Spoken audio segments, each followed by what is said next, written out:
ఎన్నికల దగ్గర పడే కొంది రాష్ట్రంలో ఏ పార్టీ గెలుస్తుంది, ఏ పార్టీకి ఎన్ని సీట్లు వస్తాయి, ఎవరు అధికారాన్ని చేపట్టబోతున్నారని చెప్పి ఉత్కంఠ ఉండడం అనే సహజం. ఇప్పుడు తాజాగా 2 తెలుగు రాష్ట్రాల్లో ఈ ఉత్కంఠ ఉంది. ఎందుకంటే తెలంగాణలో ఎన్నికలు అయిపోయినప్పుడు కూడా ఆంధ్రాలో ఏం జరగబోతుందని తెలంగాణ ప్రజలందరూ ఆతృతగా ఎదురు చూసే పరిస్థితి. అలాగే ఏపీలో ఈ ఉత్కంఠ మరింత ఎక్కువగా ఉంటుంది. ఎందుకంటే 5 ఏళ్ల పాటు జరిగిన ఈ పాలన చూసిన తర్వాత ఎవరు రాబోతున్నారు, మళ్ళీ మన కర్మలాగే ఉంటుందా, లేదా మన బతుకులు మారతాయా లేదా అని ఆతృత ఉంటుంది. వీళ్ళ ఆతృత తీర్చడానికి ఏంటంటే సర్వేలు ఉంటాయి. కొన్ని సర్వే సంస్థలు ఏం చేస్తాయంటే ముందస్తు సర్వేలు నిర్వహించి ప్రజల నాడి ఏ విధంగా ఉందనేది చెబుతూ ఉంటాయి. ఆ సర్వేల ఆధారంగా అంటే మెజారిటీ సర్వేలు ఏదైతే చెబుతాయో వాస్తవంగా జరగబోయేది కూడా అదే. ఫర్ ఎగ్జాంపుల్ తెలంగాణ తీసుకోండి, దాదాపు ఒక 20 సంస్థలు సర్వే చేశాయనుకోండి, 15 సంస్థలు కాంగ్రెస్ పార్టీ గెలుస్తాయని చివరి 2-3 నెలల్లో చెప్పాయి. బట్ అదే నిజమైంది. అలాగే మెజారిటీ సర్వే సంస్థలు దేనికైతే చెబుతాయో అదే జరగబోతుంది. ఇప్పుడు తాజాగా లోక్సభ ఎన్నికలు దేశం మొత్తం జరుగుతున్నాయి. ఆంధ్రప్రదేశ్లో అసెంబ్లీ ఎన్నికలతో పాటు లోక్సభ జరుగుతున్నాయి అనుకోండి, దేశం మొత్తం కూడా లోక్సభ ఎన్నికలు జరుగుతున్నాయి. కాబట్టి మెజారిటీ సర్వేలు ప్రధానంగా జాతీయ సర్వేలన్నీ కూడా లోక్సభ ఎన్నికలకు సంబంధించి చేస్తున్నాయి. అందులో భాగంగానే ఇప్పుడు ఆంధ్రప్రదేశ్లో జరగబోయే లోక్సభ ఎన్నికలకు సంబంధించి కూడా ఒక సర్వే అయితే రావడం జరిగింది. పొలిటికల్ స్కూల్స్ అనే ఒక సర్వే సంస్థ తాజాగా ఒక సర్వే విడుదల చేసింది. కేవలం ఆంధ్రప్రదేశే కాదు, దేశవ్యాప్తంగా కూడా వివిధ రాష్ట్రాల సర్వేలను ఇవ్వడం జరిగింది. అందులో ఇచ్చినటువంటి సర్వే ఫలితాలు ఇప్పుడు పెను ప్రకంపన సృష్టిస్తున్నాయి. ఆంధ్రప్రదేశ్లో ఏదైతే ఎన్డీఏ కూటమి అంటే టీడీపీ, జనసేన, బీజేపీ ఉన్నాయో ఈ కూటమి దాదాపుగా 19 నుంచి 23 లోక్సభ స్థానాలు గెలుచుకోబోతుంది. అంటే 19 నుంచి 23 ఎంపీలను ఎన్డీఏ కూటమి గెలుచుకోబోతుంది అనే ఒక సంచలన విషయాన్ని అయితే చెప్పడం జరిగింది. ఇదే సమయంలో వైసీపీ లీస్ట్ 2 నుంచి హైయెస్ట్ 6 అంటే 2 నుంచి 6 సీట్లు గెలుచుకునే అవకాశం ఉంది. బట్ 6 దాటే అవకాశం ఎట్టి పరిస్థితుల్లో లేదు. అంటే సింగిల్ డిజిట్కే పరిమితం అవుతుంది. అది కూడా ఇది కేవలం పొలిటికల్ స్కూల్స్ ఇచ్చిన సర్వేనే కాదు, గతంలో అనేక జాతీయ సర్వేలు కూడా వచ్చాయి. మనమే 5-6 సర్వేల గురించి మనం వివరించడం జరిగింది. ప్రతి సర్వే ఏం చెప్తుంది, తెలుగుదేశం పార్టీ, బీజేపీ, జనసేన అంటే ఎన్డీఏ కూటమికి 17 సీట్ల నుంచి 20 సీట్లు వస్తాయని చెప్తున్నారు.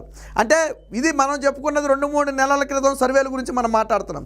బట్ ఇప్పుడు తాజాగా వచ్చిన సర్వే 23 సీట్లు దాకా చెప్తుంది. అంటే ఎన్నికల దగ్గర పడే కొంది కూడా ఈ కూటమికి ప్రజల మద్దతు అనేది పెరుగుతుంది.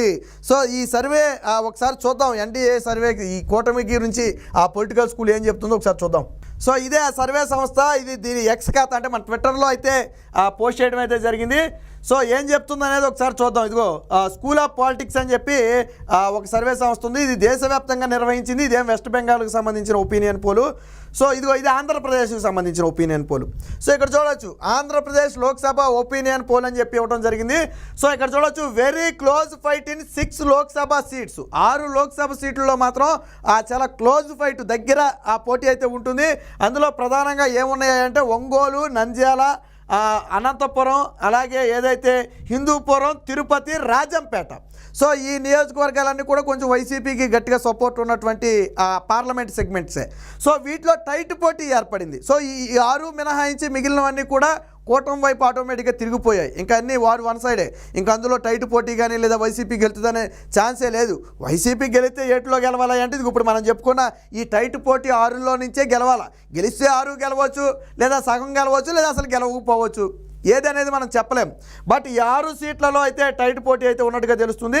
సో ఇక్కడ చూడొచ్చు ఆంధ్రప్రదేశ్ లోక్సభ ఒపీనియన్ పోల్ అని చెప్పి ఎన్డీఏ కూటమి, ఇక్కడ ఎన్డీఏ అంటే టీడీపీ, జనసేన, బీజేపీ, మన రాష్ట్రం వరకు ఎన్డీఏ కూటమి అంటే ఈ 3 పార్టీలు కలిసి ఉన్నాయి. సో ఎన్ని సీట్లు ఇక్కడ సీట్స్ ప్రొజెక్టెడ్ అని చెప్పి ఇచ్చారు చూడండి. 19 నుంచి 23 సీట్లు. ఒక ప్రభంజనమే ఇది ఖచ్చితంగా అంటే ±4 సీట్లను అయితే ఈ సంస్థ అయితే చెప్పడం జరుగుతుంది. ఇక్కడ 19 నుంచి 23 సీట్లు, హైయెస్ట్ 23 సీట్లు తెలుగుదేశం పార్టీకి ఆ కూటమికి వచ్చే అవకాశం ఉందని చెప్తుంది. ఇక ఇండియా కూటమి అంటే మన రాష్ట్రంలో కాంగ్రెస్ పార్టీ. సో దానికైతే అక్కడ అవకాశం లేదు. అంటే షర్మిల కూడా కడపలో గెలిచే అవకాశం లేదని ఉద్దేశం కావచ్చు బహుశా. ఇక వైఎస్ఆర్సీపీకి 2 నుంచి 6, నేను చెప్పా కదా, ±4 సీట్లను ఈ సర్వే సంస్థ అయితే చెబుతుంది.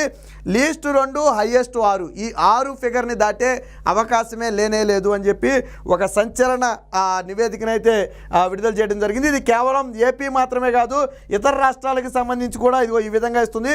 సో వెస్ట్ బెంగాల్లో ఎన్డీఏ కూటమి 23 నుంచి 27 గెలుచుకుంటుంది, ఇండియా కూటమి 1, అలాగే టీఎంసీ అంటే తృణమూల్ కాంగ్రెస్ 15 నుంచి 19 గెలుచుకుంటుందని చెప్పి ఒక సర్వే ఇవ్వడం జరిగింది. అంటే వాస్తవానికి వెస్ట్ బెంగాల్ మనకు సంబంధం లేనప్పటికీ అంటే అన్ని స్టేట్లు సర్వే చేస్తుందని చెప్పడం కోసం చెప్పినటువంటిది ఇది ఒక కర్ణాటక లోక్సభ కూడా చూడొచ్చు. ఎన్డీఏ కూటమి 28 సీట్లు, ఇంకా ఇతరులు ఎవరికి కూడా సీట్లు లేవన్నట్టుగానే చెప్పుకోవచ్చు.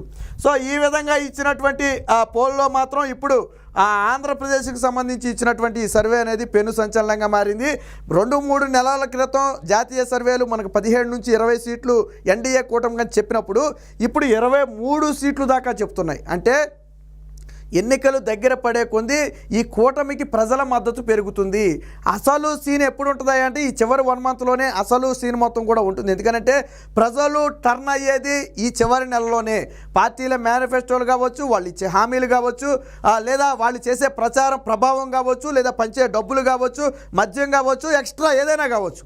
సో ఇవన్నీ కూడా ఈ చివరి నెలలోనే ఎక్కువగా ప్రభావితం చేస్తూ ఉంటాయి.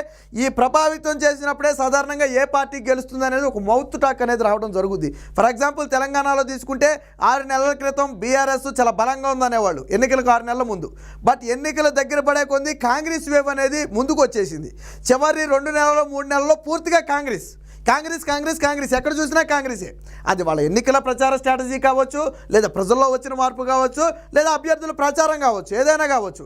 బట్ కాంగ్రెస్ ఈ వేవేమైంది, న్యూట్రల్ పర్సన్స్లో మార్పు తీసుకొచ్చింది. సాధారణంగా ఎక్కడైనా 3 నుంచి 5% న్యూట్రల్ ఓటింగ్ అనేది ఉంటుంది. వీళ్ళు ఏ పార్టీకి అనుకుని ఓటేద్దామని ఏమి ఉండదు. ఆ టైంలో గాలి ఎటు వీస్తే ఏ పార్టీ గెలిచే అవకాశం ఉందని బయట టాక్ నడిస్తే, ఏ పార్టీ గెలిచే అవకాశం ఉందని సర్వేలు చెబుతుంటే ఆ వైపు మలుపు తిరుగుతారు, ఆ వైపు టర్న్ అవుతారు. వీళ్ళకి ప్రత్యేకంగా ఈ పార్టీకే వేయాలి, మనం ఈ పార్టీకి వేయకూడదని ఏమీ ఉండదు. సరే మిగిలిన వాళ్ళందరూ కూడా కొంతమంది టీడీపీ ఉంటారు, కొంతమంది వైసీపీ ఉంటారు, జనసేన ఉంటారు, బీజేపీ ఉంటారు. చదువుకున్న వాళ్ళు ఏంటంటే 5 ఏళ్ల పరిపాలన చూసి ఓటేసే వాళ్ళు ఉంటారు. ఇవన్నీ ఒక ఎత్తు. బట్ ఈ న్యూట్రల్ ఓటింగ్ అట్లీస్ట్ 2 నుంచి 3% అనేది ఖచ్చితంగా ప్రభావం చూపుతుంది. ఈ 2 నుంచి 3% ఓటింగ్ అనేది ఒక్కొక్కసారి పార్టీల దశ మొత్తాన్ని కూడా మార్చేస్తుంది. తెలంగాణలో ఎంత శాతం ఓటింగ్ తేడా? సో అతి తక్కువ మెజారిటీ అంటే ఈ న్యూట్రల్ ఓటింగే అనుకోవచ్చు. వీళ్ళు చివరిలో ఎత్తు మౌత్ టాక్ ఉంటే ఏ పార్టీ గెలిచే అవకాశం ఉంటే ఆ పార్టీ వైపు మళ్ళతారు. అంటే ఎన్నికలు దగ్గర పడే కొంది ఎందుకు ఎన్డీఏ కూటమి టీడీపీ జనసేన బీజేపీకి సీట్లు పెరుగుతున్నట్టుగా సర్వేలు చూపుతున్నాయి అంటే చాలామంది అనుకుంటారు డబ్బులు ఇచ్చేమన్నా చేయించుకుంటున్నారేమని. సరే ఒక సంస్థ కంటే డబ్బులు ఇస్తారు, 2 సంస్థలకు ఇస్తారు, కానీ ఒక 20 సంస్థలు సర్వేలు చేస్తే 20 సంస్థలకి డబ్బులు ఇవ్వరు కదా. ఒకవేళ టీడీపీ డబ్బులు ఇస్తే వైసీపీ అంతకంటే ఎక్కువ ఇచ్చి సర్వే చేయించుకుంటుంది. సో ఇక్కడ అది కాదు, కొన్ని సంస్థలు డబ్బులకి చేసి ఉండొచ్చు, ఆయా పార్టీలకు అనుకూలంగా. అది 1-2 సంస్థలు ఉంటే అంతకు మించి ఉండవు. ఏదైనా సరే మెజారిటీ సంస్థలు ఏ పార్టీ గెలుస్తుందని చెబుతుందో వాస్తవానికి అదే గెలుస్తుంది. తెలంగాణలో యాజ్ ఇట్ ఈజ్గా అదే జరిగింది. చివరిలో ఒక 20 సర్వేలు చేస్తే 15 సర్వేలు కాంగ్రెస్ పార్టీ అని చెప్తే చివరికి ఎవరు గెలిచారు? కాంగ్రెస్ పార్టీనే గెలిచింది. ఇప్పుడు కూడా మనం చూసుకున్న ఏ సర్వే చూసినా సీట్లలో వ్యత్యాసం ఉండొచ్చు. ఒకటి 17 అన్నాడు, ఒకటి 20 అన్నాడు, ఒకటి 18 అన్నాడు, వీళ్ళు 23 అంటున్నారు. సో సీట్లలో వ్యత్యాసం ఉంటే ఉండొచ్చు. బట్ గెలిచేది ఎవరని చెప్తున్నారు ఇక్కడ? టీడీపీ జనసేన బీజేపీ కూటమి అని చెప్తున్నాయి. ఇప్పుడు ఈ సర్వేలో కూడా సీట్ల సంఖ్య 23 దాకా ఎందుకు వెళ్ళిందయ్యా అంటే ఎన్నికల దగ్గర పడే కొంది ప్రజల మద్దతు అనేది కూటమికి పెరుగుతుంది, వైసీపీ మీద వ్యతిరేకత అనేది ఎక్కువగా పెరుగుతుంది. ఇది వచ్చే నెల రోజుల్లో మరింత ఎక్కువగా మారే అవకాశం ఉంటుంది. ఖచ్చితంగా ఇంకా 25కు 25 గెలిచినా ఆశ్చర్యపోవాల్సిన అవసరం లేదు, లేదా ఈ 23 సీట్లు గెలిచినా ఆశ్చర్యపోవాల్సిన అవసరం లేదు. మొత్తంగా ఇప్పుడు ఇచ్చినటువంటి ఏదైతే ఈ సర్వే ఉందో, స్కూల్ ఆఫ్ పాలిటిక్స్ విడుదల చేసినటువంటి ఈ సర్వే ఉందో 2 days అయింది. సర్వే వచ్చి కూడా ఎక్కువ రోజులు 2 రోజులే అయింది సర్వే వచ్చి. సో ఇదిగో ఏప్రిల్ 7 వచ్చింది.